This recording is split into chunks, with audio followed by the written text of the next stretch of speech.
3বার BA fail করা ছেলে হাত খরচের টাকা চাইতে পারে না, চাওয়া সম্ভবও নয়। পায়ের ব্যথা বড়ই বাড়ছে। পা শরীরেরই অংশ, অথচ মনে হচ্ছে এটা শরীরের অংশ না। পা বিদ্রোহ করে বসেছে। কে জানে, শরীরের প্রতিটা অঙ্গ প্রত্যঙ্গের হয়তো আলাদা করে জীবন আছে। ব্যথা ভুলে থাকার জন্য বুলু রিকশাওয়ালার সঙ্গে গল্প করার চেষ্টা করল। এই রিকশাওয়ালা তেমন আলাপি না। যাই জিজ্ঞেস করা হয় সে এক অক্ষরে জবাব দেওয়ার চেষ্টা করে। বুলুর মনে হলো রিকশাওয়ালাদের জীবন বোধহয় তেমন মন্দ না। তাদেরকে 3বার বিএ ফেল করার যন্ত্রণা পেতে হয় না। এই কষ্টের তীব্রতা সম্বন্ধে তাদের কোনো ধারণা নেই। যে কোনো শারীরিক কষ্টই সহনীয়। শরীর নির্দিষ্ট মাত্রা পর্যন্ত কষ্ট সহ্য করবে, তার চেয়ে বেশি হলে অজ্ঞান। নিশ্চিত ঘুমের মতো একটা ব্যাপার। 3বার বিএ ফেল করে কেউ অজ্ঞান হয় না। হতে পারলে ভালো হতো। বুলু এখন কি করবে? আবার পরীক্ষা দেবে? কোনো মানে হয় না। চাকরি থেকে কে দেবে? পিয়নের চাকরির জন্য আজকাল এমএ পাস ছেলে দরখাস্ত করে বসে। ওই দিন পত্রিকায় দেখেছিল স্টোর কিপারের একটা চাকরির জন্যে 21 জন এমএ পাস ছেলে দরখাস্ত করেছে। 3 জনের আছে এমফিল ডিগ্রি, অথচ চাও হয়েছে ম্যাট্রিক পাস ছেলে। সে নিজে একবার ইন্টারভিউ দিয়েছিল, সরকারি চাকরির interview. Film and publication proof reader. তার ইন্টারভিউ সিরিয়াল হলো 1403। 4 দিন ধরে ইন্টারভিউ চলছে। সে 5ম দিনে বোর্ডের সামনে ঢুকল। বোর্ডের 4 জন মেম্বার, 4 জনেরই বিধ্বস্ত অবস্থা। মনে হচ্ছে কিছুক্ষণের মধ্যেই এই 4 জন একসঙ্গে পাগল হয়ে যাবে। বুলু অনেকক্ষণ তাদের সামনে বসে রইল। কেউ কোনো প্রশ্ন করে না। বুড়ো এক ভদ্রলোক তার পাশের ভদ্রলোককে বলেন, কিছু জিজ্ঞেস করুন। সে মহাবিরক্ত হয়ে বলল, আপনি করুন না কেন? আপনার অসুবিধাটা কি? অপেক্ষাকৃত কম বয়সের একজনকে দেখা গেল তার সামনে রাখা প্যাডে কী সব ডিজাইন আঁকছে এবং খুব বিকৃত করে চোখের সামনে ধরছে। বড় মায়া লাগলো বুলুর। এই লোকগুলি দিনের পর দিন ইন্টারভিউ নিয়ে যাচ্ছে, আরও কতদিন নেবে কে জানে। তাদের মনে এখন হয়তো কোনো প্রশ্ন আর আসছে না। এটা নিশ্চয়ই রাতেও ইন্টারভিউ দুঃস্বপ্ন দেখছে। বুলু বলল, স্যার আমি তাহলে যাই। এই কথায় বোর্ডের সবার মধ্যে যেন আনন্দের একটা হিল্লোল বয়ে গেল। বুড়ো ভদ্রলোক বলল, আচ্ছা যাও বাবা। ডিজাইন যে করেছিল সেও প্রথমবারের মতো প্রসন্ন মুখে তার ডিজাইনের দিকে তাকালো। আজকাল ব্যবসা কথাটা খুব চালু হয়েছে। পাশ করেই ছেলেরা ব্যবসায় নেমে পড়ছে। ব্যবসা কিভাবে করতে হয় বুলু জানে না। শুধু একটা জিনিস জানে, ব্যবসা করতে টাকা লাগে। আচ্ছা, বাংলাদেশে এমন কোনো ব্যবসা কি আছে যেখানে টাকা লাগে না? বুলুদের মতো ছেলেদের জন্যে এই জাতীয় কিছু ব্যবসা থাকলে মন্দ হতো না। রিকশায় কিছু একটা গন্ডগোল হয়েছে। বারবার চেইন পড়ে যাচ্ছে। রিকশাওয়ালা ত্যক্ত বিরক্ত হয়ে কোথা থেকে একটা ইট এনে শব্দ করে কিসে যেন খানিকক্ষণ পেটালো। তারপরও লাভ হলো না। আবার চেন পড়ে গেল। রিকশাওয়ালা কর্কশ গলায় বলল, হালার রিকশা। বুলুর ইচ্ছা হলো রিকশাওয়ালাকে বলে, ভাই তোমার কোনো দোষ নাই, দোষ আমার। আমাকে রিকশায় তুলেছ বলে এই অবস্থা। আমাকে না তুলে অন্য কাউকে তুললে এতক্ষণ পৌঁছে যেতে। বেচারা রিকশাওয়ালার রিকশার হাতল ধরে টেনে নিয়ে যাচ্ছে। বুলু বলল, ভাই আমার পায়ের অবস্থা খারাপ, নয়তো হেঁটে হেঁটে চলে যেতাম। রিকশাওয়ালা জবাব দিল না। কি যেন বিড়বিড় করে বলল। সম্ভবত সেও তার ভাগ্যকে গালাগালি করছে। ভাগ্য বেচারার জীবন গেল গালি খেয়ে। এই পৃথিবীতে এমন কেউ কি আছে যে তার ভাগ্যকে গালি দেয় না? সবাই দেয়। বুলু তার চিন্তার স্রোত বদলাতে চেষ্টা করল। এক খাত থেকে চিন্তাটা অন্য খাতে নিয়ে যাওয়া ব্যাপারটা খুব সহজ নয়। চিন্তা নদীর স্রোতের মতো, এর গতি বদলানো কঠিন। তবে বুলু পারে। দীর্ঘদিনের অভ্যেসে এটা সম্ভব হয়েছে। সে ভাবতে শুরু করলো একটা নতুন ধরনের গ্রহের কথা, যে গ্রহটা অবিকল পৃথিবীর মতো, মানুষগুলিও পৃথিবীর মানুষের মতো, তবে তাদের জীবনে অনেকগুলি ভাগ আছে। সেই গ্রহে সবারই কিছু সময় কাটে দারুণ সুখে, কিছুটা দুঃখে, কিছুটা জেলখানা, কিছুটা দেশে বিদেশে ঘুরে। সব রকম অভিজ্ঞতা শেষ হবার পর তাকে জিজ্ঞেস করা হয়, হে মানব সন্তান, তোমার জীবনে কোনো অপূর্ণ বাসনা আছে? যদি সে বলে হ্যাঁ আছে, তাহলে তাকে সেই বাসনা পূর্ণ করার সুযোগ দেওয়া হয়। যতদিন না তার সমস্ত বাসনা পূর্ণ হয় ততদিন তার মৃত্যু নেই। বুলুর কল্পনায় অনেক ধরনের পৃথিবী আছে। সুন্দর পৃথিবীর মতো কুৎসিত পৃথিবীও আছে। সেই পৃথিবীর সব মানুষরাই নোংরা এবং কদাকার। হৃদয়ে ভালোবাসা বা মমতা বলে কিছু নেই। যা আছে তার নাম ঘৃণা। সেখানকার সব মানুষ পুঙ্কিল জীবনযাপন করে। সেই পৃথিবীতে কোনো চাঁদ নেই, রাতের স্নিগ্ধতা নেই। সব সময় সেই পৃথিবীর আকাশে দুটি গনগনে সূর্য। স্যার নামেন। বুলু নামল। রিকশাওয়ালা দরদর করে ঘামছে।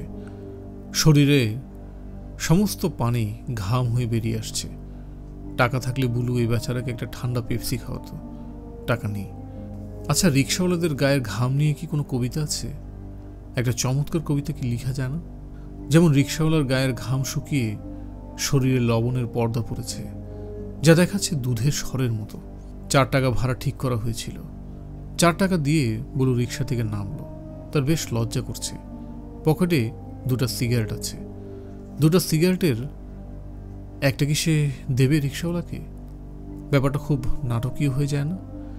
বুলু খানিকক্ষণ ইতস্তত করে সিগারেট এগিয়ে দিল। নরম গলায় বলল, নেন ভাই, একটা সিগারেট নেন। রিকশাওয়ালা হাত বাড়িয়ে সিগারেট নিল। লোকটা খুশি হয়েছে। খুশি নামের ব্যাপারটাও বেশ মজার। এটা একই সঙ্গে অনেক কিছুর উপর নির্ভর করে। কাজেই কোনো একটা বিশেষ ঘটনায় একটা মানুষ কতটুকু খুশি হবে তা কোনোদিন বলা যাবে না। এই রিকশাওয়ালা অসম্ভব খুশি হয়েছে। সে সিগারেটে লম্বা টান দিয়ে হাসি মুখে বলল, কি সিগারেট বানায় আজকাল, টেস্ট আর নাই। কি কোন ভাইজান? আগে বলগা সিগারেট ছিল, একটা টান দিলে জীবনের স্বাদ। কি ধার! ঠিক করলাম না ভাইজান?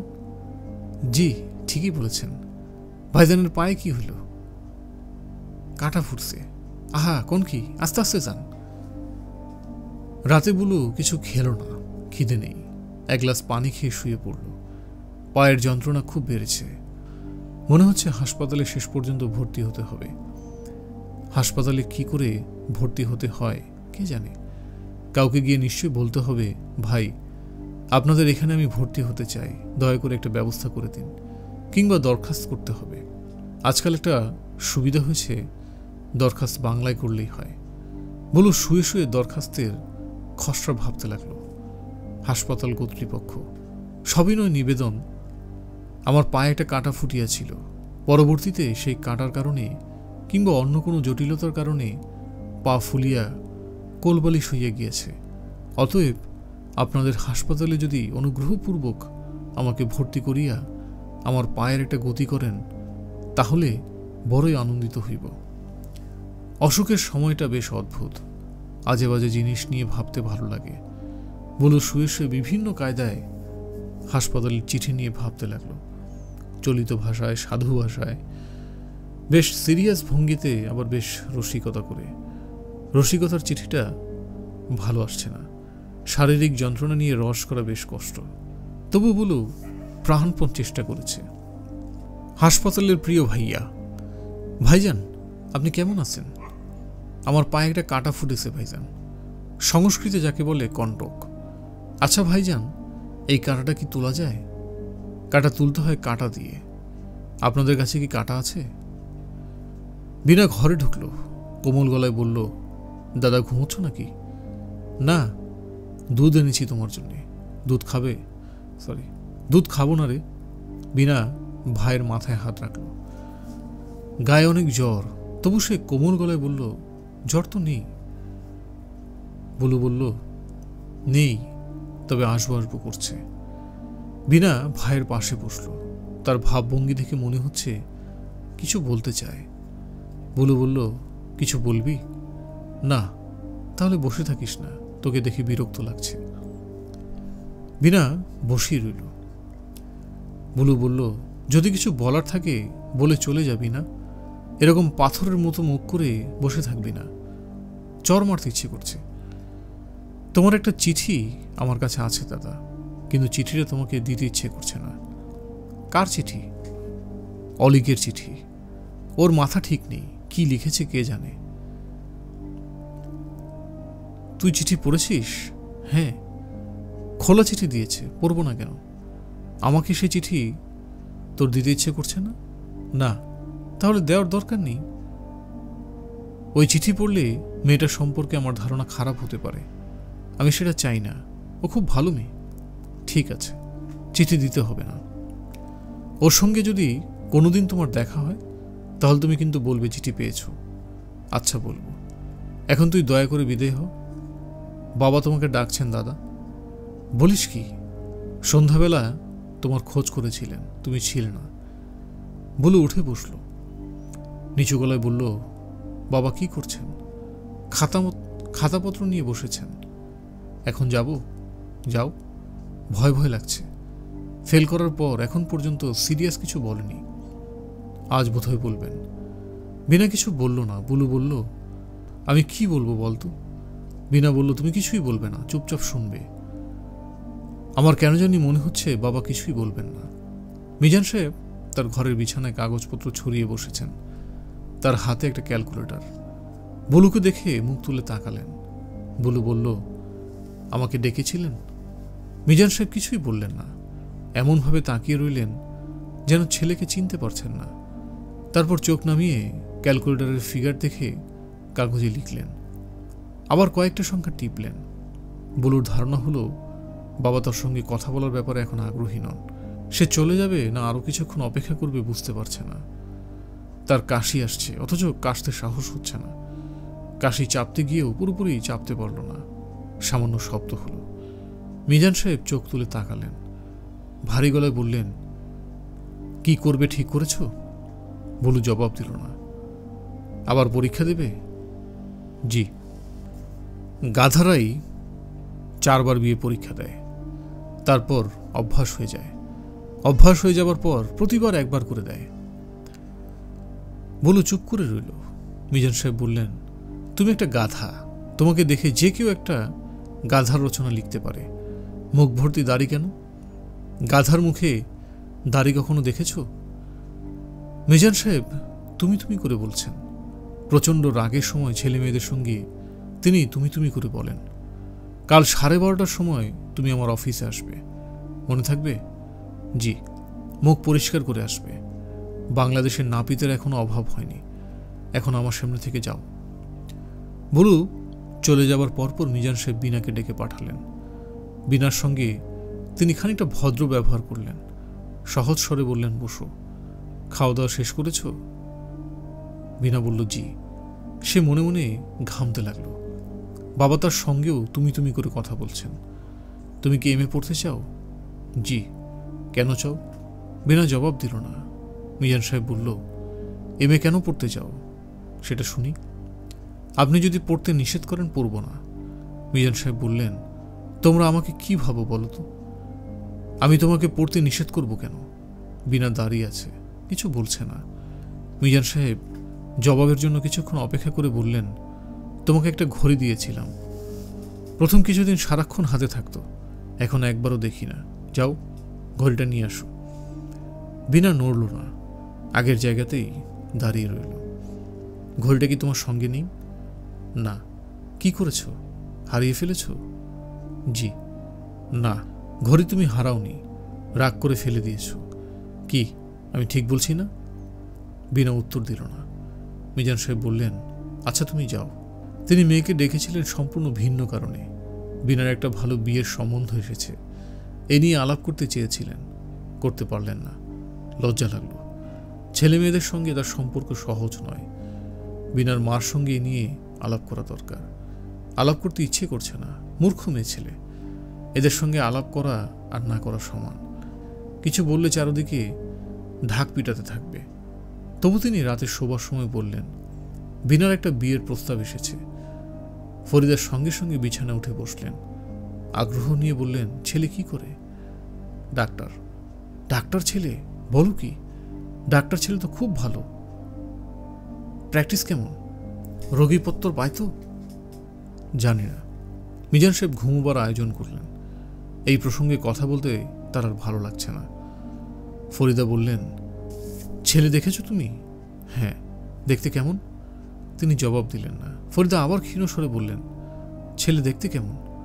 মিজান সাহেব বিরক্ত গলায় বললেন, দেখতে ভালো, এখন বিরক্ত করো না, ঘুমাও। ফরিদা সারা রাত ঘুমোতে পারলেন না। অল্পতেই তার মস্তিষ্ক উত্তেজিত হয়ে যায়, আজও হয়েছে। গনি সাহেব বললেন, কি মিজান সাহেব, আপনাকে এরকম দেখাচ্ছে কেন? শরীর খারাপ? জি না। শরীর খারাপ হলে বাসায় চলে যান, সবারই বিশ্রাম দরকার।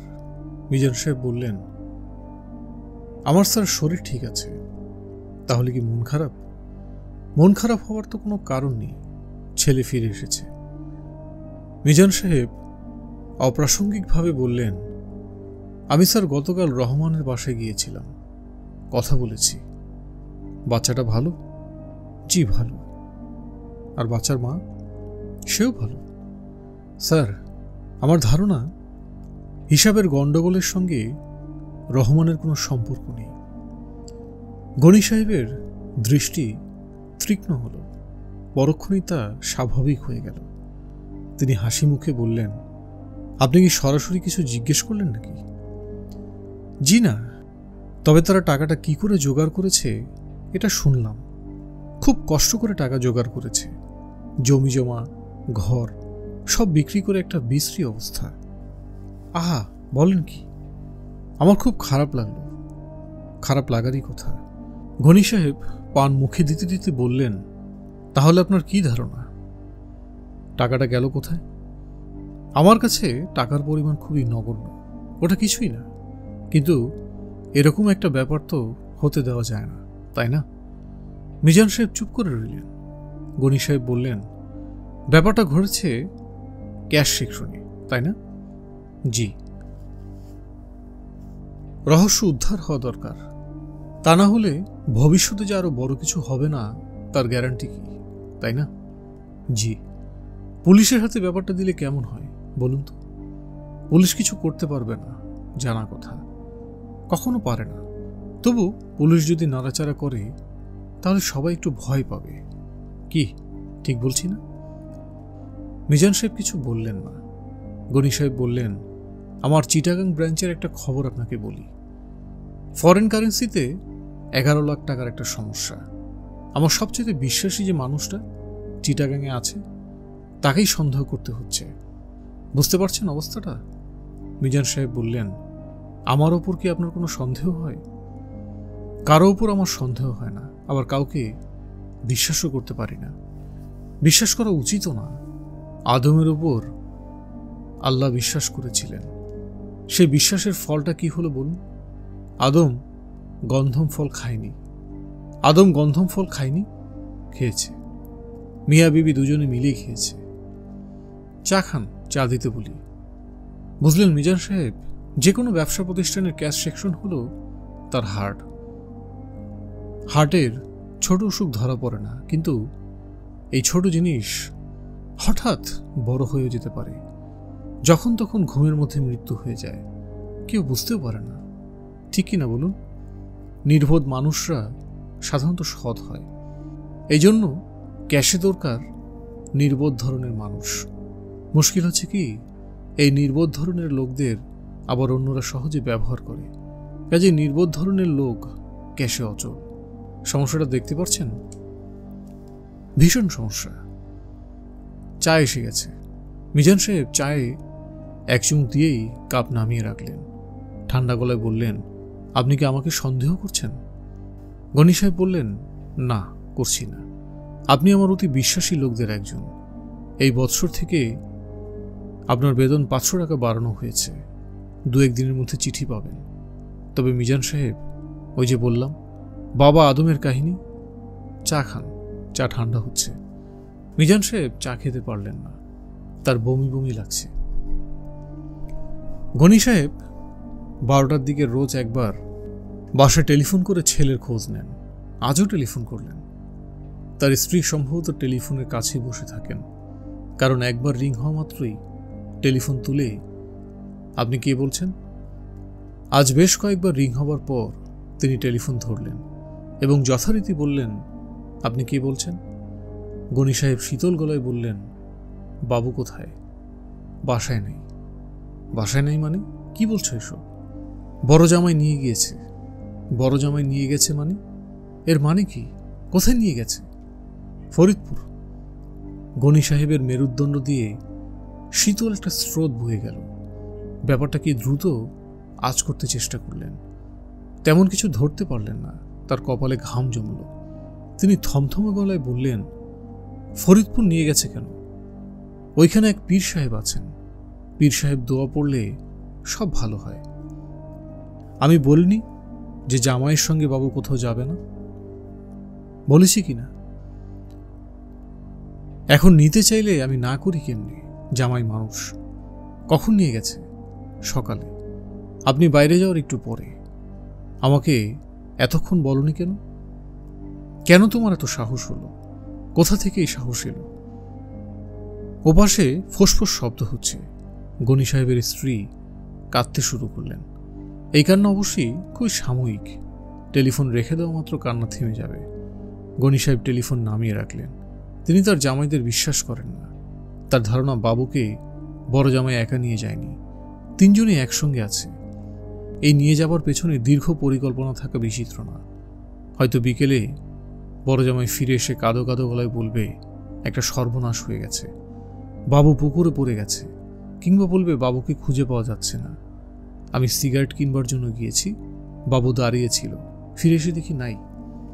যদি এরকম কিছু হয় তিনি কি করবেন? তিনি জামাইয়ের বিরুদ্ধে পুলিশ কেস করবেন? জামাইদের হাত করা বেঁধে নিয়ে যাবে। তিনি দেখবেন পত্রিকায় ছবি ছাপা হবে, বাবু হত্যা রহস্য। অবশ্য পত্রিকার লোক এটা নিয়ে বেশ ঘাটাঘাটি করবে না। কোনো সুন্দরী মেয়ে হত্যার সঙ্গে জড়িত না থাকলে খবরের কাগজের লোকজন উৎসাহ পায় না। বাবু হত্যায় কেউ কোনো উৎসাহ পাবে না। অপ্রকৃতস্থ একটা শিশুর হত্যায় কিছুই আসে যায় না। খবরের কাগজের ভেতরের দিকের পাতায় খবরটা ছাপা হতে পারে, কিংবা হয়তো ছাপা হবেই না। রোজ কত হত্যাকাণ্ড হচ্ছে, হত্যার খবরে মানুষের এখন আর আগ্রহ নেই। গনি সাহেব তার দ্বিতীয় জামাই এবং ছোট জামাইকে টেলিফোন করলেন। তিনি জানতে চান তারা ঢাকাতে আছেন না ফরিদপুরে গেছে। দুজনকেই পাওয়া গেল। শ্বশুরের টেলিফোন পেয়ে তারা গরমের দিনের মাখনের মতো গলে গেল। প্রতিটি বাক্য 3 বার করে বলছে, আব্বা আব্বা আব্বা। গনি সাহেব মনে মনে বললেন, ফাজিলের দল। নিজের বাবাকে দিনে কবার আব্বা ডাকিস? কবার জিজ্ঞেস করিস, আব্বা আপনার শরীর এখন কেমন? গনি সাহেব শান্ত ভঙ্গিতে 2 জামাইয়ের সঙ্গে কথা বললেন। কথার মধ্যে বাবু বা বড় জামাইয়ের প্রসঙ্গ একবারও এলো না। তিনি দুপুরে বাসায় খেতে যান, আজ গেলেন না। চুপচাপ বসে রইলেন। কিছুই ভালো লাগছে না। একবার ভাবলেন মিজান সাহেবকে ডেকে খানিকক্ষণ গল্প করবেন। এই চিন্তা বাদ দিলেন। এখন টিফিনের সময়। এই সময় ক্ষুধার্ত একজন মানুষকে বসিয়ে রাখার কোনো মানে হয় না।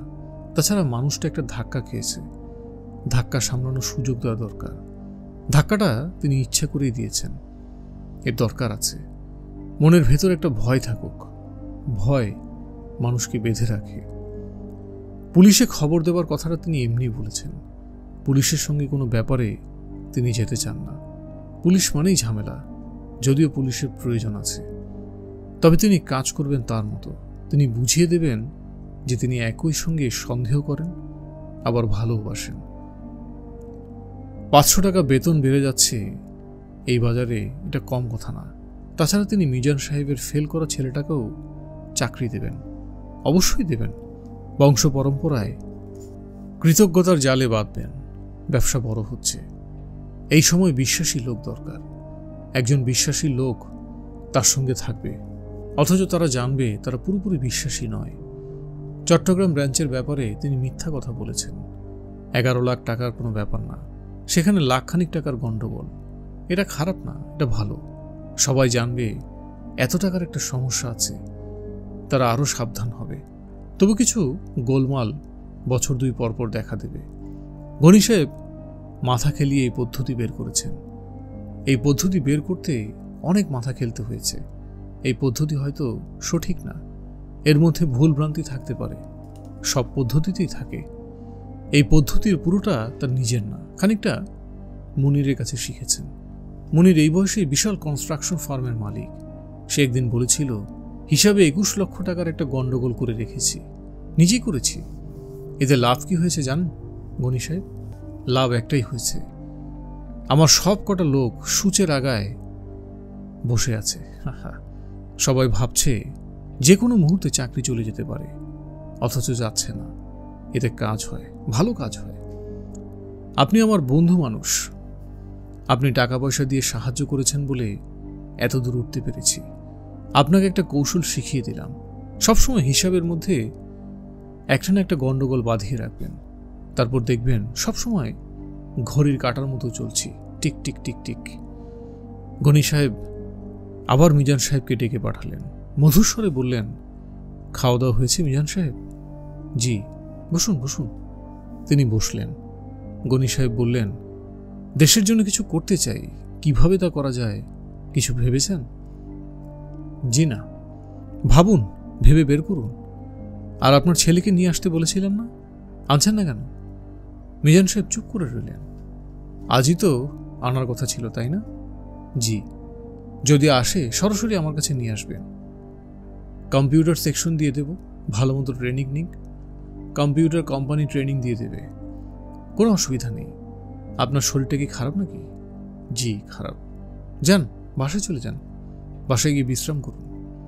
মিজান সাহেব চলে যাবার পরপরই গনি সাহেব টেলিফোন পেলেন, বড় জামাই বাবুকে নিয়ে ফিরেছে। অনেকদিন পর বাইরে ঘুরতে পেরে বাবু খুব খুশি। পীর সাহেব তাকে একটা কবচ দিয়েছেন, জাফরান দিয়ে কুরআনের আয়াত লেখা একটা প্লেট দিয়েছেন। সেই প্লেট ধোয়া পানি প্রতি বুধবার খালি পেটে খেতে হবে। তিনি মনে মনে বললেন, হারামজাদা। গালিটা কাকে দিলেন তিনি নিজেও বুঝলেন না। নিজের জামাইদের, না পীর সাহেবকে, নাকি পৃথিবীর সব মানুষদের? তার চেহারা বিরক্তির ভাব কখনো ফুটে না, আজ ফুটেছে। তিনি টেলিফোন নামিয়ে রেখে ভ্রু কুঁচকে খানিকক্ষণ ভাবলেন, তারপর টেলিফোন করলেন রমনা থানায়। রমনা থানার ওসি বিগলিত গলায় বললেন, কেমন আছেন স্যার? ভালো। আপনার শরীর কেমন? জি, আপনার দোয়া।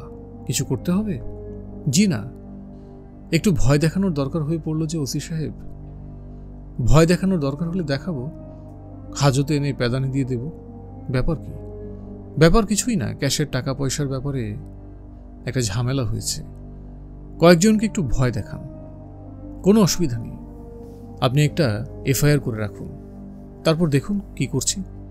না, তেমন কিছু করতে হবে না, ভদ্রভাবে একটু জিজ্ঞাসাবাদ করবেন, এতেই কাজ হবে। 12টার সময় বাবার সঙ্গে দেখা করতে যাবার কথা, বলু যেতে পারেনি। সকাল থেকেই তার গা আগুনে গরম, পায়ে অসহ্য ব্যথা, পায়ের নিচটা কেমন নীল হয়ে গেছে। বিনা চায়ের কাপ নিয়ে ঘরে ঢুকে একটা ধাক্কা খেল। গোঙানির মতো শব্দ হচ্ছে, বলুর মুখ দিয়ে লালা পড়ছে, চোখ ঘোর রক্তবর্ণ। বিনা বলল, কি ব্যাপার দাদা? বলু বলল, একটা কুড়াল নিয়ে আয়, কুড়াল দিয়ে কোপ দিয়ে পাটা কেটে ফেল। বিনা ভাইয়ের গায়ে হাত দিয়ে হতভম্ব হয়ে গেল, জ্বরে গা পুড়ে যাচ্ছে। বাবা অফিসে চলে যাবার পর বলু শব্দ করে কাঁদতে লাগলো। পাড়ার ডাক্তার এসে বলল, এখনো হাসপাতালে ভর্তি করেননি? কি আশ্চর্য, আপনার এত ক্যালাস কেন? এক্ষুনি হাসপাতালে নিয়ে যান। বলু হাঁপাতে হাঁপাতে বলল, নিয়ে গেলেই হাসপাতালে ভর্তি করবে? চেষ্টা চরিত্র করবেন, আপনাদের চেনা জানা কেউ নেই, দেরি করা উচিত হবে না। আমার মনে হয় গ্যাংগ্রিন হয়ে গেছে। বিনা একবার ভাবল বাবাকে অফিসে খবর দেবে, শেষ পর্যন্ত সাহসে কুলাল না, নিজেই বুলুকে নিয়ে রওনা হলো। ফরিদা ডাক ছেড়ে কাঁদতে লাগলেন। বিনার দাদি চেঁচাতে লাগলেন, কে কান্দে রে? বড় বউ না? বড় বউ কান্দ কেন? লীনা অসম্ভব ভয় পেয়েছে, বাবলুও ভয় পেয়েছে। তবে সে খানিকটা আনন্দিত, কারণ আজ স্কুলে যেতে হবে না। স্কুল তার একেবারেই ভালো লাগে না। বিনা হাসপাতালে কিছুই করতে পারল না। এখানকার মানুষজন মানুষের দুঃখ কষ্ট দেখে পাথরের মতো হয়ে গেছে। একটা বয়স্ক ছেলে যে শিশুর মতো চেঁচাচ্ছে, তার জন্য কারো মনে কোনো মমতার ছায়া পড়ল না। শুধু একজন অল্প বয়স্ক ডাক্তার বিনাকে নিয়ে খুব দৌড়াদৌড়ি করল। একসময় বলল, আপনি কাঁদবেন না, একটা ব্যবস্থা হয়ে যাবে। সেই ছেলেও কিছু করতে পারল না। একসময় লজ্জিত গলায় বলল, আপনার পরিচিত বড় কেউ নেই? বিনা চোখ মুছতে মুছতে বলল, না। বলেই তার অলিকের কথা মনে পড়ল। ধরা গলায় বলল, আমি কি একটা টেলিফোন করতে পারবো? অবশ্যই পারবেন, আপনি কাঁদবেন না প্লিজ। অলিককে পাওয়া গেল। অলিক বলল, ফ্যাসফ্যাস করে কাঁদছিস কেন? কি হয়েছে ঠান্ডা গলায় বল। বোরহান সাহেব মিটিংয়ে ছিলেন। ছোটখাটো মিটিং না, বড় মিটিং। স্বয়ং মন্ত্রী মিটিং চালাচ্ছে। এর মধ্যেই বোরহান সাহেবকে বলা হলো বাসা থেকে তার মেয়ে টেলিফোন করেছে, অসম্ভব জরুরি, 1 সেকেন্ডও দেরি করা যাবে না। বোরহান সাহেব শুকনো মুখে উঠে দাঁড়ালেন। মন্ত্রীর দিকে তাকিয়ে বললেন, স্যার, আমাকে 3 মিনিটের জন্য একটু ছাড়তে হবে। বাসায় বড় ধরনের কোনো সমস্যা হয়েছে। আমি 3 মিনিটের মধ্যে আসছি। আমি খুবই লজ্জিত।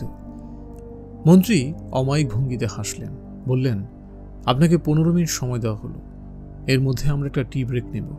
আপনি চা মিস করলেন। বোরহান সাহেব টেলিফোন ধরা মাত্র অলিক বললেন, কেমন আছো বাবা? বোরহান সাহেব বললেন, এটা কি তোমার জরুরি খবর? হ্যাঁ। তুমি ভালো আছো বাবা? রাগ করতে গিয়েও তিনি রাগ করলেন না, নরম গলায় বললেন, আমি ভালো আছি, তুমি কেমন আছো?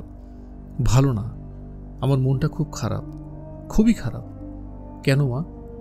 আমার বন্ধুর ভাই হাসপাতালে ভর্তি হতে পারছে না। হাসপাতালে বারান্দায় বসে কাঁদছে। দেশের অবস্থাটাই তো এরকম মা। হাসপাতালে সিট নেই, ঘরে খাবার নেই, অফিসে চাকরি নেই। বাবা, বলো মা, তুমি 1 ঘন্টার মধ্যে ওই ছেলেটার হাসপাতালে ভর্তির একটা ব্যবস্থা করে দেবে। সে কি? হ্যাঁ, করবে। কি করে করবো বলতো? তুই কি ভাবিস আমাকে? 1 মিনিট কিন্তু চলে গেছে বাবা, আর 59 মিনিট আছে। তুই বড় পাগলামি করিস মা। বেশি দিন তো করবো না বাবা, আর খুব অল্প দিন করব, তারপর আর করব না। ইচ্ছে থাকলেও করতে পারবো না। বোরহান সাহেব বললেন, আমি ব্যবস্থা করছি। 52 মিনিটের মাথায় বুলু ভর্তি হয়ে গেল। 1.5 ঘন্টার মধ্যে 2জন বড় বড় ডাক্তার বুলুকে দেখতে এলেন। বুলুর পাশের বেডে সবুজ শার্ট গায়ে দাড়িওয়ালা একজন মানুষ। সে আগ্রহ নিয়ে বললেন, ভাইজান, আপনার পরিচয়? অলিক আজ চমৎকার একটা নীল শাড়ি পরেছে। সেজেছেও খুব যত্ন করে, তাকে জলপুরীর মতো লাগছে। প্রফেসর বড়ুয়া বললেন, কেমন আছো মা? অলিক বললেন, আমি ভালো আছি। আপনি 7 দিন পর আসতে বলেছিলেন, আমি এসেছি। দেখি তোমার দাগের কি অবস্থা। দেখুন। প্রফেসর বড়ুয়া দেখলেন দাগ আরও বেড়েছে। কিছু কিছু দাগ ফ্যাকাশে হলুদ থেকে কালচে বর্ণ ধারণ করেছে। তিনি অবাক হয়ে দাগগুলির দিকে তাকিয়ে রইলেন। অলিক বলল, আপনি ওষুধ বদলে এখন নতুন ওষুধ দেবেন, তাই না? আমার মার ডাক্তারও তাই করতেন। প্রফেসর বড়ুয়া বললেন, না। বোরহান সাহেব বললেন, মেয়েটিকে কি বাইরে নিয়ে যাব? প্রফেসর বড়ুয়া দীর্ঘ সময় চুপ থেকে বললেন, নিয়ে যান। ডাক্তারের চেম্বার থেকে বের হয়ে বোরহান সাহেব বললেন, তোর বান্ধবীর ভাইকে দেখতে যাবি নাকি? না। না কেন? চল দেখে আসি। হাসপাতাল আমার ভালো লাগে না বাবা। বাসায় চলে যাবি? হ্যাঁ, আমার কাজ আছে। কি কাজ? খুব জরুরি একটা কাজ। অলিকের কাজটা তেমন কিছু জরুরি না। অডেনের একটা কবিতার ছায়ায় গত 4 দিন ধরে সে নিজে একটা লিখতে চেষ্টা করছে।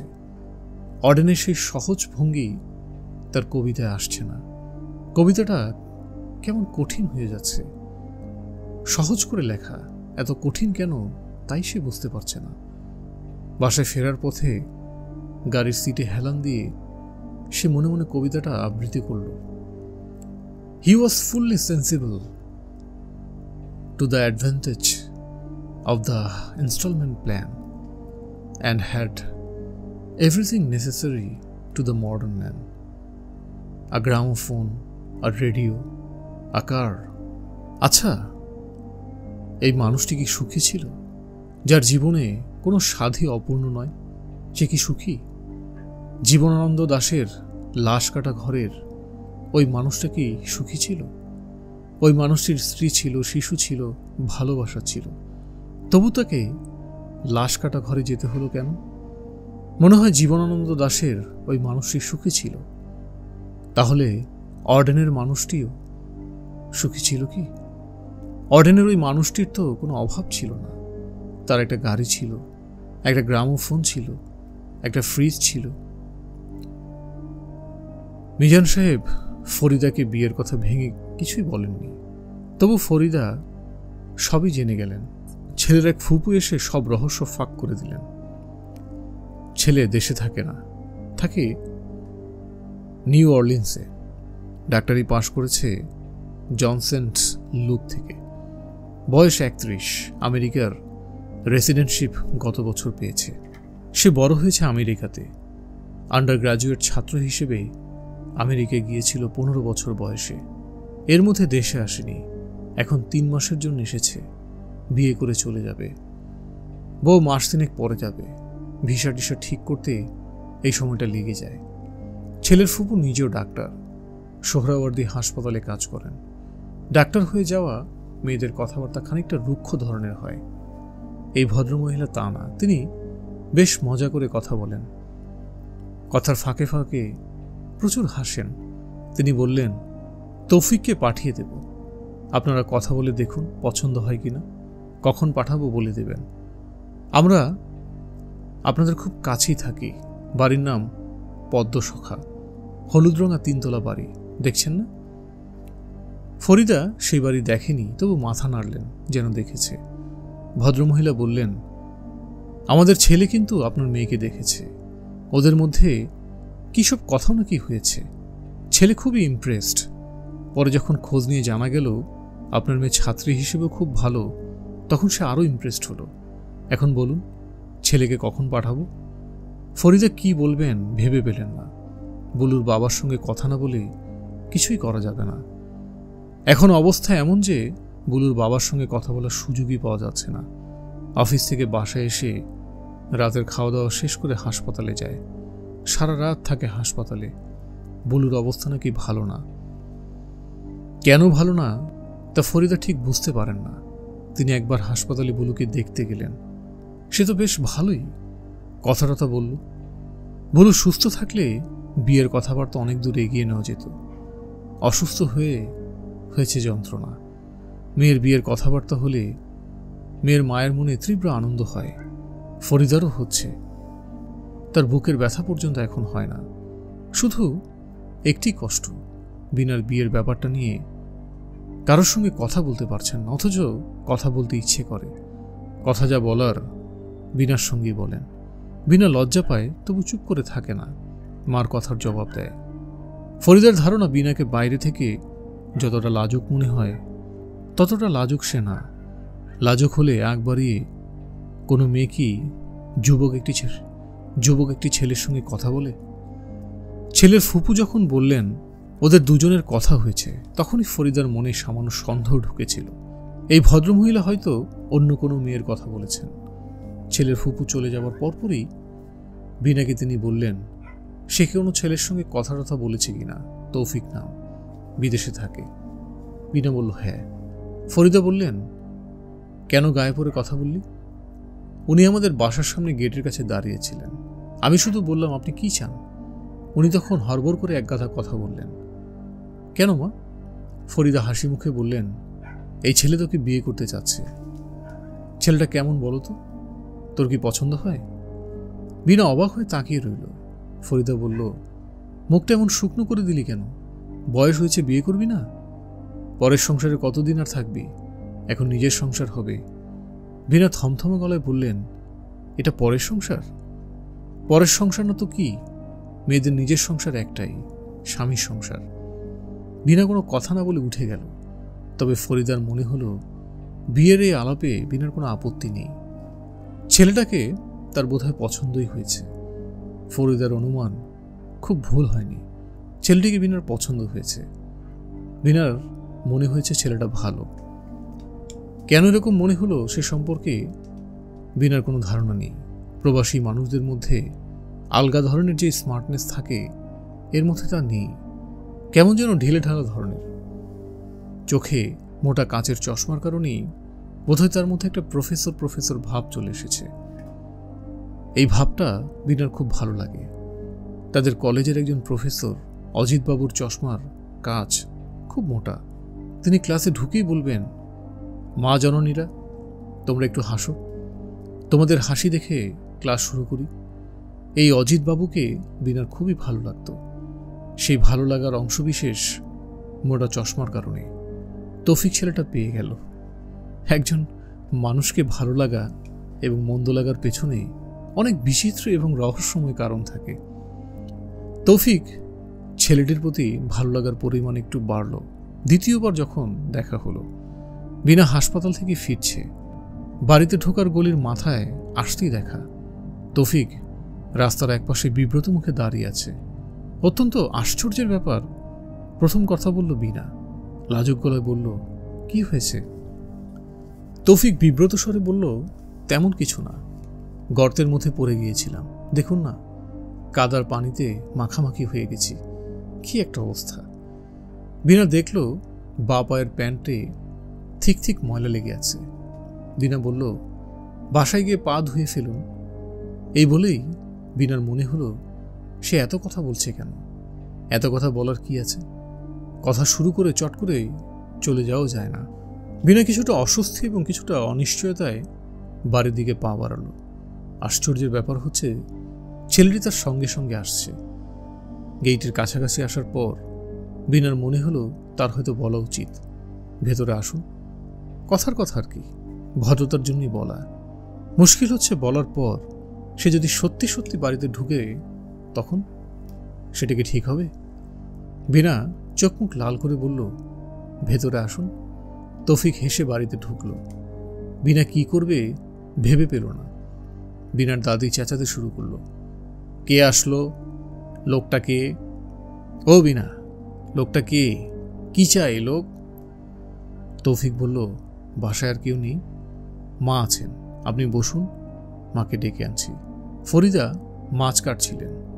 তৌফিক এসেছে শুনে এতই উত্তেজিত হলেন যে বটিতে হাত কেটে ফেললেন। তৌফিক অনেকক্ষণ এ বাড়িতে রইল, ফরিদার সঙ্গে সহজ ভঙ্গিতে গল্প করল। বিনার দাদির সঙ্গে দেখা করতে গেলেন। নরম গলায় বললেন, দাদি আপনি কেমন আছেন? বিনার দাদি বললেন, মর হারামজাদা। তৌফিক খানিকক্ষণ চুপ করে থেকে শব্দ করে হেসে উঠলেন। এই সহজ সরল হাসি বড় ভালো লাগলো বিনার। সেই দিন বিকেলেই ছেলের ফুপু এসে বললেন, শুনলাম ছেলেকে আপনি দেখেছেন, আপনার কি ছেলে পছন্দ হয়েছে? ফরিদা বলল, হ্যাঁ, পছন্দ হয়েছে। আমরা কি বিয়ের তারিখ নিয়ে আলাপ আলোচনা করতে পারি? আমরা এই মাসে কিংবা সামনের মাসের প্রথম সপ্তাহে ঝামেলা মিটিয়ে ফেলতে চাই। বিনার বাবার সঙ্গে কথা বলেন। হ্যাঁ, বলবো, 2-1 দিনের মধ্যেই বলবো। আপনার বড় ছেলেটা শুনলাম অসুস্থ। জি, পায়ে কি যেন হয়েছে। বাড়ির বড় ছেলে অসুস্থ, এই অবস্থায় তো বিয়ের আলাপ চলতে পারে না। ও কবে নাগাদ হাসপাতাল থেকে ছাড়া পাবে কিছু কি জানেন? জি না। এখন সে কেমন আছে? একটু ভালো আছে। একদিন যাব দেখতে, আপনার মেয়েকে সঙ্গে নিয়ে যাব, যদি আপনার কোনো আপত্তি না থাকে। আপত্তি কিসের? মেয়ে তো এখন আপনাদের। ফরিদা তৃপ্তির হাসি হাসলেন। আনন্দে তার চোখে পানি এসে যাচ্ছিল। চোখের পানি সামলাতে তার খুব কষ্ট পেতে হলো। বলুর পায়ে গ্যাংগ্রিন ধরা পড়েছে।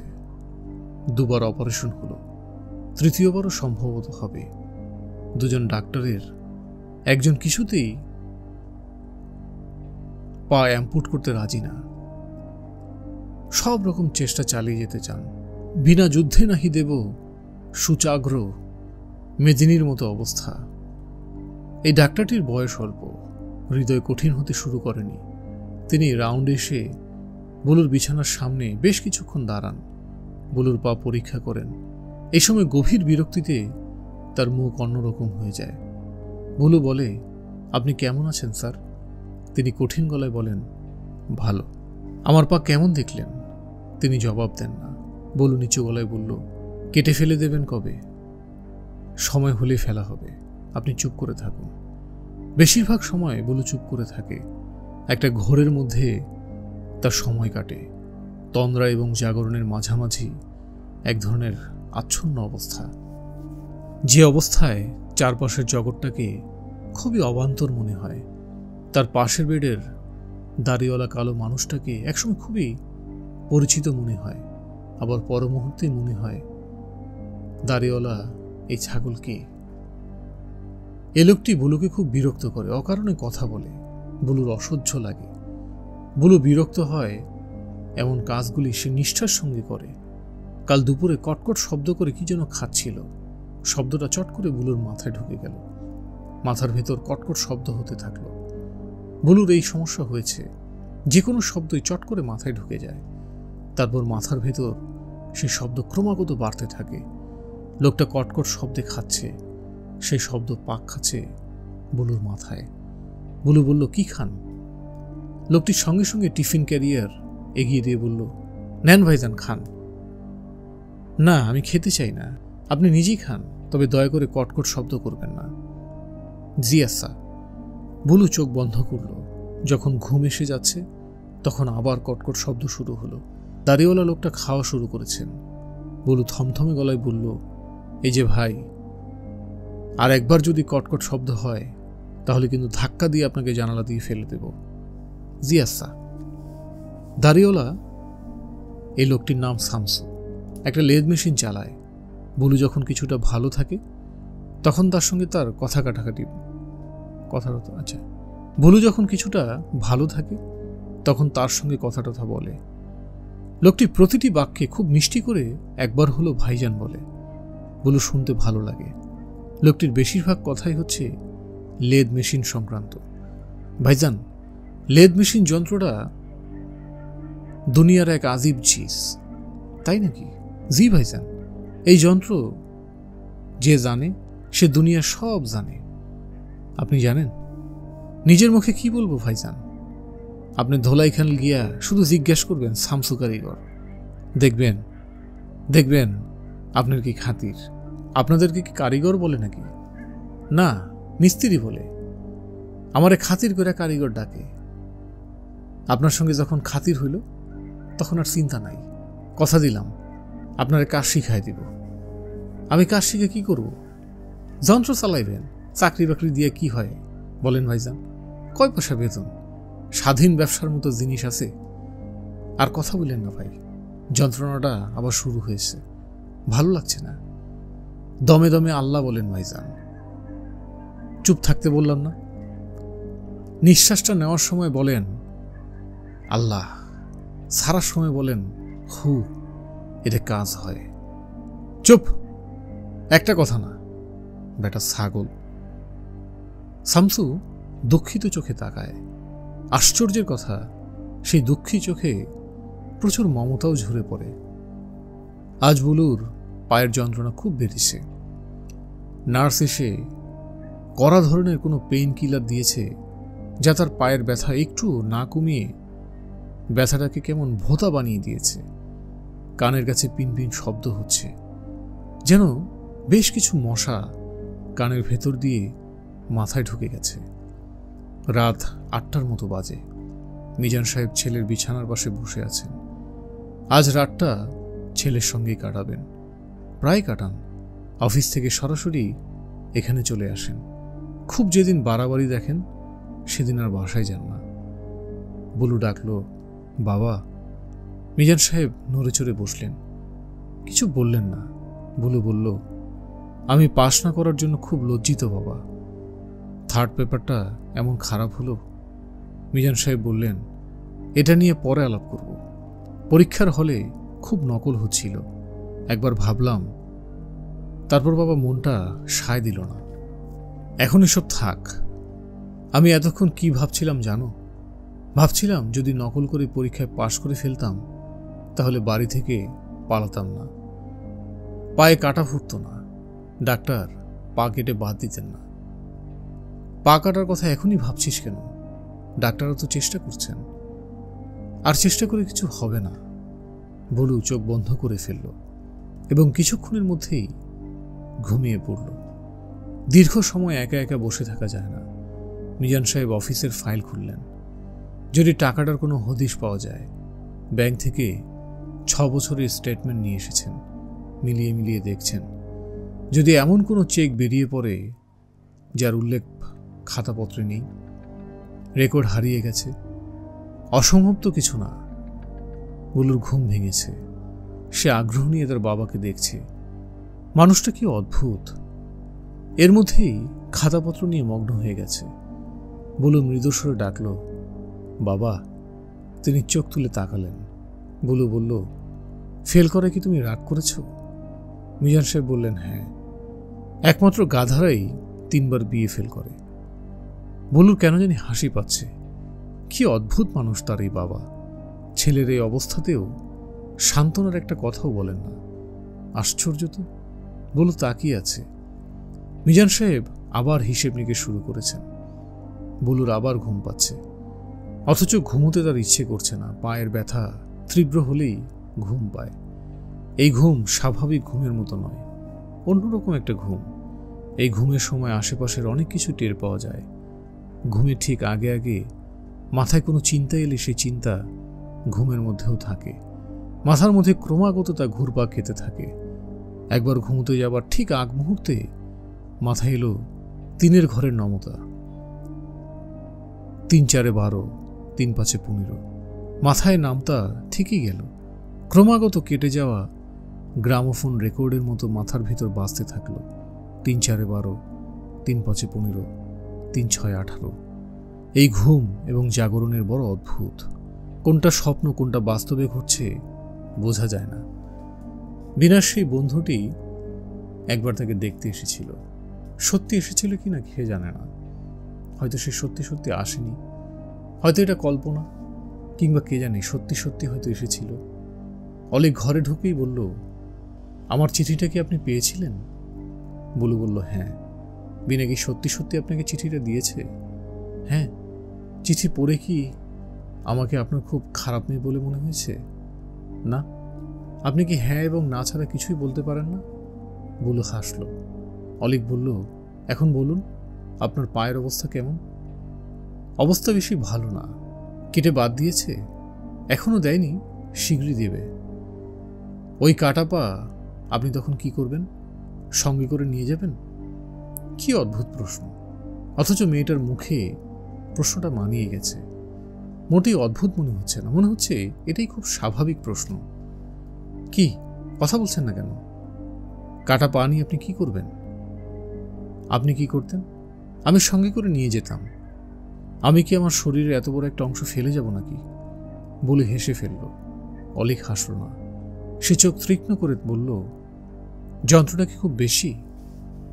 হ্যাঁ, বেশি। অসহ্য যন্ত্রণা, তাই না?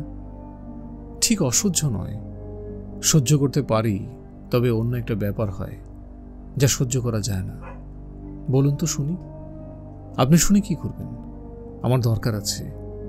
এই ব্যাপারগুলি আমার জীবনেও ঘটবে, কাজেই আগে থেকে আমাকে তৈরি থাকতে হবে। মাঝে মাঝে কিছু জিনিস আমার মাথায় ঘুরপাক খেতে থাকে। বলেন কি?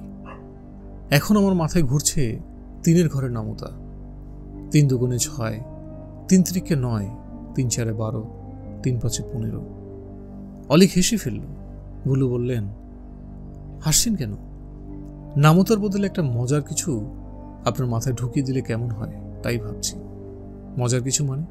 ধরুন আমি যদি এখন আপনাকে বলি আই লাভ ইউ, তাহলে ভালো হয় না? আপনার মাথায় ক্রমাগত ঘুরবে I love you, I love you. নামতার চেয়ে এটা ভালো না?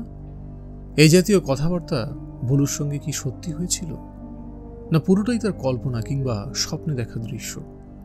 অসুস্থ অবস্থায় স্বপ্নগুলি খুবই বাস্তব হয়। স্বপ্নে বর্ণ থাকে, গন্ধ থাকে না। বুলু ঘুমিয়ে পড়ার আগ মুহূর্তে লক্ষ্য করল ডাক্তার সাহেব ঢুকেছেন। তিনি অনেকক্ষণ ধরে তার পা দেখলেন। বুলু বলল, স্যার কি অবস্থা? ডাক্তার শুকনো গলায় বলল, আপনার কাছে কেমন মনে হচ্ছে? ভালো মনে হচ্ছে না। দেখি আরেকটা অপারেশন হোক। কবে হবে? 2-1 দিনের মধ্যেই হবে। আপনি মনে সাহস রাখুন। রাখতে চেষ্টা করছি। অপারেশনে কিছু না হলে কি করবেন? ডাক্তার সাহেব চুপ করে রইলেন। বুলু খুব সহজ গলায় বললেন, কাটা পা কিন্তু আমি সঙ্গে করে নিয়ে যাব ডাক্তার সাহেব। আপনি যেন ওটা আবার ফেলে দেবেন না। ডাক্তার সাহেব শীতল চোখে বুলুর দিকে তাকিয়ে রইলেন। বুলু ঘুমিয়ে পড়ল। একসময় ঘুম ভাঙল, কতক্ষণ পর ভাঙল কে জানে। বাবা এখনো খাতাপত্রের উপর ঝুঁকে আছেন। বুলু বলল, বাবা। মিজান সাহেব চোখ না তুলেই বললেন, কি? বুলু মনে করতে পারল না বাবাকে সে তুমি করে বলে নাকি আপনি করে বলে। তার মনে হলো সে আপনি করেই বলে। বুলু বলল, এত কিসের হিসাব নিকাশ করছেন? মিজান সাহেব ফাইল বন্ধ করে বললেন, অফিসের একটা হিসাব, $1,02,000 টাকার হিসাব মিলছে না। বুলু তাকিয়ে আছে বাবার দিকে। মিজান সাহেব ক্লান্ত গলায় বললেন, হিসাব মিলাতে পারছি না। গনি সাহেবের ধারণা আমি বোধহয়। তিনি কথা শেষ করতে পারলেন না। তার মনে হলো তার নিজের মাথাও বোধহয় এলোমেলো হয়ে গেছে। ছেলেকে এসব কথা বলার কি অর্থ? বুলু বলল, তুমি বাসায় চলে যাও বাবা, বাসায় গিয়ে ঘুমাও। বুলু লক্ষ্য করল সে তুমি করে বলছে। বাবা তাদের চমকে উঠছেন না। তার মানে সে হয়তো তুমি করেই বলতো। বাবা, কি? আমি ঠিক করেছি আবার বিয়ে পরীক্ষা দেব, এইবার পাশ করবই। ভালো, তুমি বাসায় চলে যাও, বাসায় গিয়ে আরাম করে ঘুমাও। ওরা তো কেউ আসছে না, চলে আসবে, আর না আসলেও কোনো অসুবিধা নেই। মিজান সাহেব বিড়বিড় করে বললেন, হিসাবটা মিলছে না বুঝলি। কেন এরকম হলো বুঝতে পারছি না। বুলু বলল, সব হিসাব কি আর সবসময় মেলে বাবা? গনি সাহেবকে আজ খুব চিন্তিত মনে হচ্ছে। অফিসে এসেই তিনি নিয়মের বাইরে একটা কাজ করেছেন। তার সেক্রেটারিকে ধমক দিয়েছেন। অবশ্য ধমক দেওয়ার পরপরই নিজেকে সামলে নিয়ে হাসি মুখে বললেন, কাজকর্ম কেমন চলছে? সেক্রেটারি শুকনো গলায় বললেন, জি ভালো। 3 অক্ষরের সুন্দর একটা নাম বের করো তো। কিসের নাম স্যার? জাহাজের নাম। একটা জাহাজ শেষ পর্যন্ত কিনেই ফেললাম, নাম দরকার, রেজিস্ট্রেশন করব। অনেক যন্ত্রণা আছে। মিজান সাহেব এসেছেন নাকি? জি স্যার। যাও তাকে পাঠিয়ে দাও। মিজান সাহেব জাহাজ কেনার খবর শুনে চুপ করে শুনলেন, কোন রকম আবেগ বা উত্তেজনা দেখালেন না।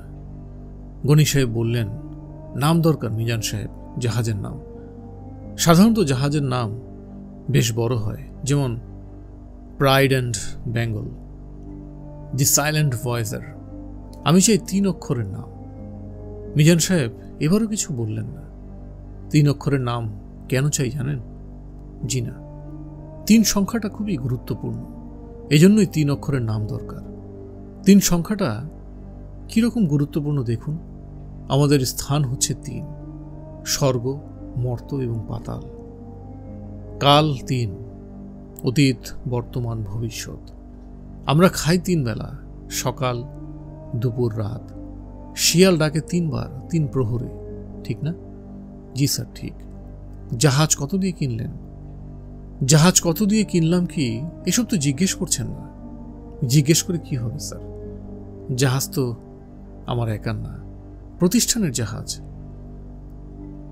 এতে আপনাদের সবার অংশ আছে, প্রত্যক্ষভাবে না হলেও পরোক্ষভাবে আছে।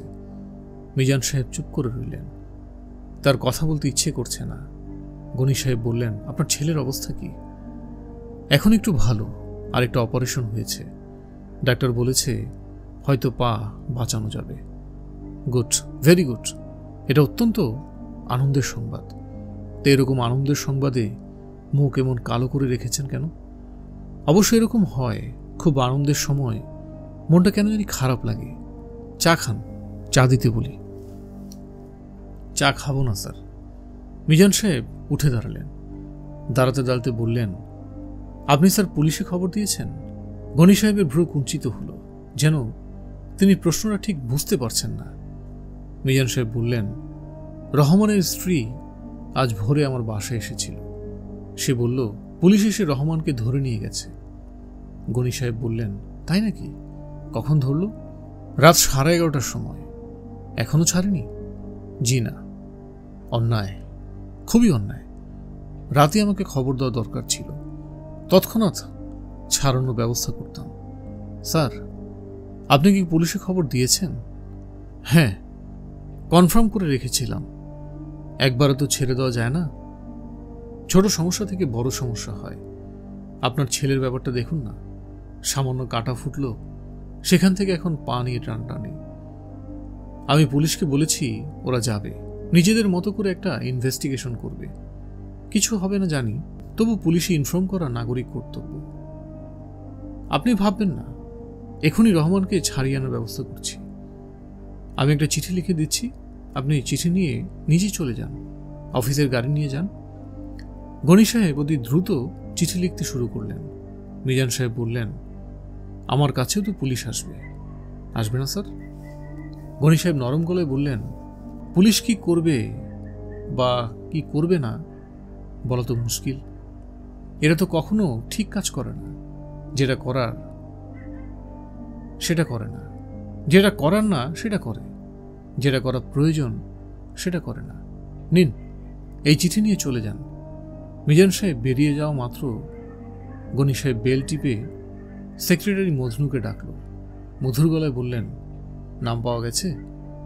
মজনু শুকনো গলায় বলল, জি স্যার, একটা পেয়েছি। বলো, নাম বলো। নাম হলো বদর। কি বললে? বদর? 9 কোটি টাকা দিয়ে জাহাজ কিনেছি, তার নাম বদর? তুমি আমার সঙ্গে ফাজলামো করো? যাও, নাম বের করো।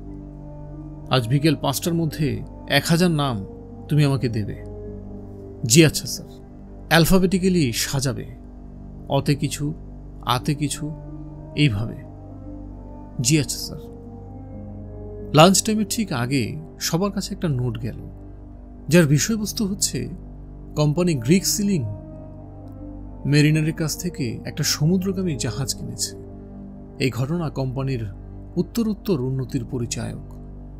ঘটনাটিকে স্মরণীয় করে রাখার জন্য কোম্পানির সকল কর্মচারীকে একটি করে ইনক্রিমেন্ট দেওয়া হলো। কোম্পানির উন্নতি মানেই কোম্পানির সংশ্লিষ্ট সকলের উন্নতি। মিজান সাহেব রহমানকে নিয়ে ফিরেছেন। রহমানের সমস্ত গা ফুলে উঠেছে, ডান চোখের নিচে রক্ত জমে কালচে হয়ে আছে। মিজান সাহেব বললেন, তোমাকে মারলো কেন? রহমান নিচু স্বরে বলল, আমি জানি না স্যার। খুব বেশি মেরেছে? রহমান তার জবাব না দিয়ে বলল, স্যার, আমি এখন বাসায় যাব না। আমার এই অবস্থা দেখলে চিনো খুব মন খারাপ করবে। আমার নিজেরও স্যার লজ্জা লাগছে। কোথায় যেতে চাও? কল্যাণপুরে আমার মামার বাসা আছে, ওইখানে নিয়ে যান স্যার। 2-1 দিন থেকে সুস্থ হয়ে বাসায় যাব। তুমি কি এর পরেও গনি সাহেবের এখানে কাজ করবে? কোথায় যাব স্যার? যাওয়ার তো কোনো জায়গা নেই। মিজান সাহেব শীতল গলায় বললেন, আমি চাকরি করব না বলে ঠিক করেছি। কি বলছেন স্যার? রেজিগনেশন লেটার লিখে অফিসে দিয়ে এসেছি, ওরা গনি সাহেবকে দেবে। আপনার সংসার চলবে কিভাবে স্যার? না চললে চলবে না। তুমি একটা সিগারেট খাবে রহমান? জি না স্যার, আপনার সামনে খাবো না। নাও, কোনো অসুবিধা নেই। মিজান সাহেব রহমানের পিঠে হাত রাখলেন। রহমান শব্দ করে কাঁদতে লাগল। অনেকদিন পর ফরিদা আবার ওই মেয়েটিকে দেখলেন। ঘোমটা দেওয়া মেয়েটা কুয়ার কাছে দাঁড়িয়ে আছে। সন্ধ্যা মাত্র মিলিয়েছে।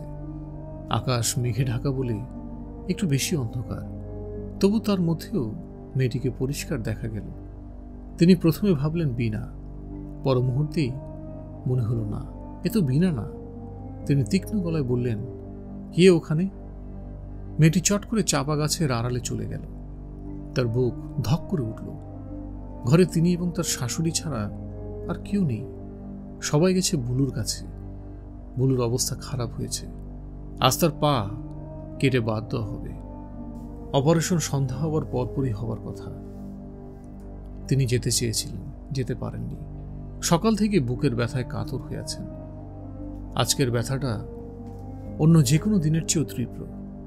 সন্ধ্যাবেলা একটু কমেছিল। নামাজে রুজু করার জন্যে বারান্দায় এসে এই দৃশ্য দেখলেন। তিনি আবার কাপা গলায় বললেন, কে কে ওখানে? তার শাশুড়ি বললেন, কি হইল বৌমা? ফরিদা থরথর করে কাঁপতে কাঁপতে বলল, ভয় পেয়েছি আম্মা, ভয় পেয়েছি। বৌমা, ভয়ের কিছু নাই, আসো আমার কাছে। আইদুল গোষ্ঠী পইরা বুকে ফু দিয়া দিই। আসো, আসো গো মা। ফরিদার সমস্ত শরীর কেমন যেন জমে গেছে। তিনি নড়তে পারছেন না। চাপা গাছের আড়াল থেকে ঘোমটা পরা মেয়েটি আবার বের হয়ে এসেছে। ফরিদা স্পষ্ট দেখলেন মেয়েটা তার ঘোমটা ফেলে দিল। কি অসম্ভব রূপবতী একটি মেয়ে, অথচ তাকে এত ভয়ঙ্কর লাগছে কেন? ফরিদা ক্ষীণস্বরে ডাকলেন, আম্মা, ভয় লাগে, আম্মা গো, ভয় লাগে। তিনি ক্রমাগত শাশুড়িকে ডাকলেন, আমার লক্ষ্মী মা, কাছে আসো। আমি বিছানা থেকে নামতে পারছি না গো মা, তুমি আমার কাছে আসো। ডাক্তাররা মৃত রোগীর আত্মীয়দের সঙ্গে সাধারণত কোনো কথা বলতে চান না, কিন্তু এই ডাক্তার বললেন। অপারেশন থিয়েটারের বাইরের কাঠের বেঞ্চিতে বসে থাকা মিজান সাহেবের সামনে এসে স্পষ্ট গলায় বললেন, আমি খুবই লজ্জিত। মিজান সাহেব বিড়বিড় করে বললেন, লজ্জিত হবার কি আছে? চেষ্টার ত্রুটি যদি হতো তাহলে লজ্জার ব্যাপার ছিল। চেষ্টার কোনো ত্রুটি করেননি। ডাক্তার সাহেব চলে গেলেন না, দাঁড়িয়ে রইলেন। মিজান সাহেব বললেন, মৃত্যুর সময় বলুকে কিছু বলেছিল? জি না, ওর জ্ঞান ফেরেনি। এই প্রথম মিজান সাহেবের চোখে পানি দেখা গেল। তিনি রুমাল বের করে চোখ মুছে সহজ স্বাভাবিক গলায় বললেন, আমার এই ছেলেটা বড় ভালো ছিল ডাক্তার সাহেব। আমার মনে একটা ক্ষুদ্র আফসোস রয়ে গেল। আমি যে তাকে কতটা ভালোবাসতাম এটা সে জানতে পারল না। ডাক্তার সাহেব স্থির চোখে তাকিয়ে রইলেন। মিজান সাহেব বললেন, ভুলু আপনাকে একটা উপহার দিতে চেয়েছিল। ওর ইচ্ছে ছিল অপারেশনের পর জ্ঞান যখন ফিরবে তখন সে নিজের হাতে আপনাকে দেবে। আমি উপহারটা নিয়ে এসেছি। আপনি যদি উপহারটা নেন আমি খুব খুশি হব। তেমন কিছু না, সামান্য একটা কলম, অল্প দাম। মিজান সাহেব পাঞ্জাবির পকেট থেকে কলমটা খুঁজতে লাগলেন। ডাক্তার সাহেব বললেন, আপনি আপনার বাচ্চাদের কাছে যান, ওরা খুব কান্নাকাটি করছে। আসুন, আমার হাত ধরুন। অলিক আমেরিকা থেকে সুন্দর একটা চিঠি লিখেছে। চিঠিতে জীবনের চমৎকার সব ঘটনা এত সুন্দর করে লেখা, বারবার পড়তে ইচ্ছে করে। চিঠি শেষ করবার আগে বুলুর কথা লিখল, বিনার কথা লিখল। কি সুন্দর করে না লিখল। বিনা, তোর ভাইটা খুব ভালো মানুষ ধরনের ছিল। ভাগ্যিস তার সঙ্গে আমার বেশি দেখা টাকা হয়নি, হলে নির্ঘাত প্রেমে পড়ে যেতাম। আর ওই রকম কিছু ঘটলে কি হতো বলতো? দুদিন মাত্র তার সঙ্গে দেখা, অল্প কিছু কথা হলো, তাতেই আজ আমার এমন কষ্ট হচ্ছে। জানি না তোরা কি করে সহ্য করছিস। কষ্ট সহ্য করার ক্ষমতা মানুষের অসাধারণ, তবু তার একটা সীমা আছে। তুই লিখেছিস জ্ঞান ফিরবার পর নানান কথার এক ফাঁকে তোর ভাই আমার চিঠিটা পড়তে চেয়েছিল, জানতে চেয়েছিল আমি কেমন আছি। আমার বড় আনন্দ হলো যে একজন মৃত্যু পথযাত্রী অন্য একজনের কুশল জানতে চায়। সে একজন হচ্ছে আমার মতো একজন। এর চেয়ে আনন্দের আর কি হতে পারে? পরকাল আছে কিনা কে জানে। যদি থাকে তাহলে তোর আদরের ভাই সেখানে পরম সুখে থাকবে, এই ব্যাপারে আমি নিশ্চিত। তোর বিয়ের কথা হচ্ছিল, সেই বিয়ে ভেঙে গেল। জেনে ভালো লাগছে। তুই বিয়ে করলে ওদের এখন কে দেখবে? তোকে এখন হাল ধরতে হবে না। আমি জানি সেই হাল তুই শক্ত করে ধরবি। মেয়েদের নরম হাত মাঝে মাঝে বজ্রের মতো কঠিন হয়ে যায়, সময়টা করে দেয়। তোর বেলাও করবে। আমি ভালো আছি, সত্যি ভালো। ডাক্তাররা অসুখ ধরতে পেরেছে, দাগ মুছে যাচ্ছে। চাঁদে এখন আর কোনো কলঙ্ক নেই। চিঠি শেষ করে কিছুক্ষণ চুপচাপ বসে রইল বিনা। শ্রাবণ মাসের দুপুর, আকাশ মেঘলা। মেঘলা দুপুরে সবসময় অন্যরকম লাগে। কুয়ার কাছের চাপা গাছে কর্কশ্বরে একটা কাক ডাকছে।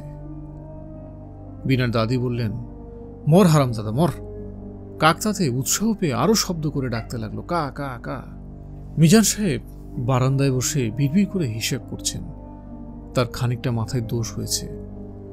এমন ভয়াবহ কিছু না, বাইরের কেউ ধরতে পারেন না।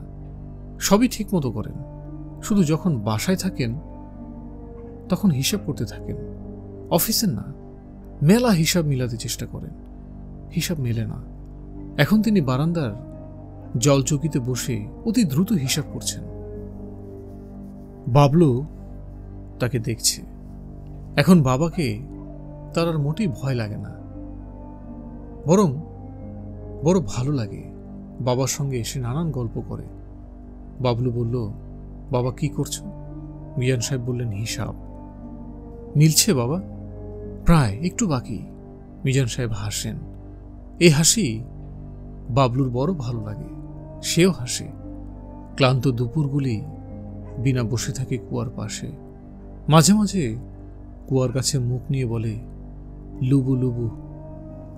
কুয়া সেই শব্দ উল্টো করে ফেরত পাঠায়।